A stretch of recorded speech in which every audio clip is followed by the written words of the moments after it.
আমলের মধ্যে এমন গুরুত্বপূর্ণ তিনটা আমল রয়েছে, যে তিনটা আমল করতে পারলেই মুসলমান তোমার জন্য জান্নাতের দরওয়াজা খুলে দেওয়া হবে। এ মুসলমান ভাই, আমরা অনেকেই জানি না, না জানার কারণে আমল করতে পারি না। আরে মুসলমান ভাই, ভালো করে শুনে নাও, এই তিনটা আমল যদি ভালোভাবে করতে পারেন, আল্লাহ পাক রব্বুল আলামিন আপনার জন্য জান্নাতের দরওয়াজা খুলে দিবেন। এক নাম্বার, সর্বপ্রথম বলা হয়, আরে মুসলমান, সালাত নামাজের পর আয়াতুল কুরসি পড়ার আমল। এই আয়াতুল কুরসির এত ফজিলত, এই আয়াতুল কুরসির আমল যদি মুসলমান নামাজের পরে আপনি করতে পারেন, এই আয়াতুল কুরসি পড়ার কারণে আল্লাহ পাক রব্বুল আলামিন আপনার জন্য জান্নাতের দরওয়াজা খুলে দিবেন। এই আয়াতুল কুরসির এত ফজিলত, এত ফজিলত মুসলমান,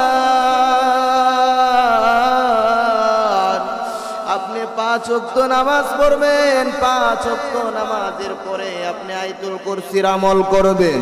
আল্লাহু লা ইলাহা ইল্লাহু, এই আয়াতুল কুরসির আমল যদি করতে পারেন মুসলমান, যতই বিপদের মধ্যে পড়েন না কেন, যতই মুসিবতের মধ্যে পড়েন না কেন, পড়তে দেরি করবেন, আমার আল্লাহ রব্বুল আলামিন আপনাকে বিপদ থেকে রক্ষা করতে দেরি করবেন না। আপনি আয়াতুল কুরসির আমল পড়তে দেরি করবেন, শুরু করতে দেরি করবেন মুসলমান, কিন্তু আমার আল্লাহ আপনাকে বিপদ থেকে হেফাজত করতে দেরি করবেন না। এই জন্য মুসলমান ভাই আমার, মুসলমান বোন আমার, আল্লাহর গোলাম, এক নাম্বার আমল সর্বপ্রথম সালাত নামাজের পর আয়াতুল কুরসির আমল করতে হবে। আয়াতুল কুরসির আমল যদি করে, আমার নবী হাদিসের মধ্যে জানাইছে, উম্মত, এই আয়াতুল কুরসির আমল করার কারণে আল্লাহ পাক রব্বুল আলামিন তোমার জন্য জান্নাতের দরওয়াজা খুলে দেয়। 2 নাম্বার, আমার নবী বলেন, দিনে 10 বার সুবহানাল্লাহি ওয়া বিহামদিহি সুবহানাল্লাহিল আযীম, যেই উম্মত করবে, আমল করবে, ওই উম্মতের জন্য আল্লাহর বানানো জান্নাতের দরওয়াজা খুলে দেওয়া হয়। বুখারী শরীফের 6405 নম্বর হাদিসের মধ্যে উল্লেখ করা হয়, আরে উম্মত, দিনে 10 বার সুবহানাল্লাহি ওয়া বিহামদিহি সুবহানাল্লাহিল আযীমের আমল যদি করতে পারো, আল্লাহ পাক রব্বুল আলামিন তোমার জন্য জান্নাতের দরওয়াজা খুলে দিবেন। এই সুবহানাল্লাহর এত ফজিলত, এই সুবহানাল্লাহর এত বরকত মুসলমান,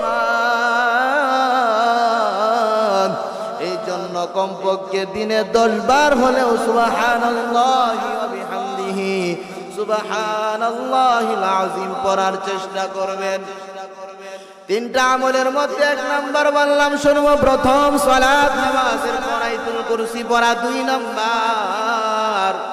নাম্বার হলো দিনে 10 বার সুবহানাল্লাহি ওয়া বিহামদিহি সুবহানাল্লাহিল আযীম।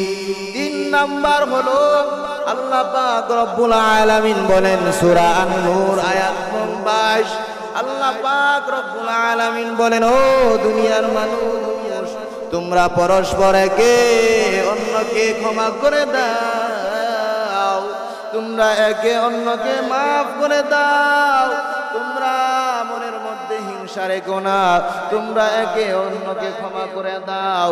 যদি ক্ষমা করতে পারো, আমি আল্লাহ পাক রব্বুল আলামিন তোমাদেরকেও ক্ষমা করে দিব। আর যদি তোমরা তাদেরকে ক্ষমা না করো, আমি আল্লাহ তোমাদেরকেও ক্ষমা করব না। এরে মুসলমান, যদি আমরা মানুষ একজন আরেকজনকে ক্ষমা করে দিতে পারি, আল্লাহ পাক রব্বুল আলামিন আমাদেরকেও ক্ষমা করে দিবেন, বিনিময় জান্নাতের দরওয়াজা খুলে দিবেন। এই জন্য মুসলমান, আমরা মানুষকে ক্ষমা করে দিব, এই গুণ আমাদের মধ্যে অর্জন করতে হবে। আজকে ক্ষমা করার গুণ আমাদের মধ্যে নাই, আমরা পারি শুধু মানুষের ক্ষতি করতে। সাবধান সাবধান, আমরা মানুষের ক্ষতি করব না। নবীজি হাদিসের মধ্যে জানাইছে, উম্মত, যদি তুমি মানুষের ক্ষতি করো, আল্লাহ পাক রব্বুল আলামিন তোমার ক্ষতি করব। এই জন্য সাবধান সাবধান মুসলমান, মানুষের ক্ষতি করা যাবে না। এই জন্য তিরমিজি শরীফের 1939 নম্বর হাদিসের মধ্যে এসেছে, সাবধান, তুমি যদি মানুষের ক্ষতি করো, মানুষকে কষ্ট দিতে চাও, আল্লাহ পাক রব্বুল আলামিন তোমাকে কষ্টের মধ্যে ফেলে দিবে। এই জন্য বাবা মুসলমান, এই জন্য মানুষকে কষ্ট দেওয়া যাবে না, মানুষের মনে কষ্ট দেওয়া যাবে না। এই জন্য আল্লাহ পাক রব্বুল আলামিন বলেন, এই তিনটা আমল যদি করতে পারো, আমি আল্লাহ পাক রব্বুল আলামিন তোমাদের জন্য জান্নাতের দরওয়াজা খুলে দিব।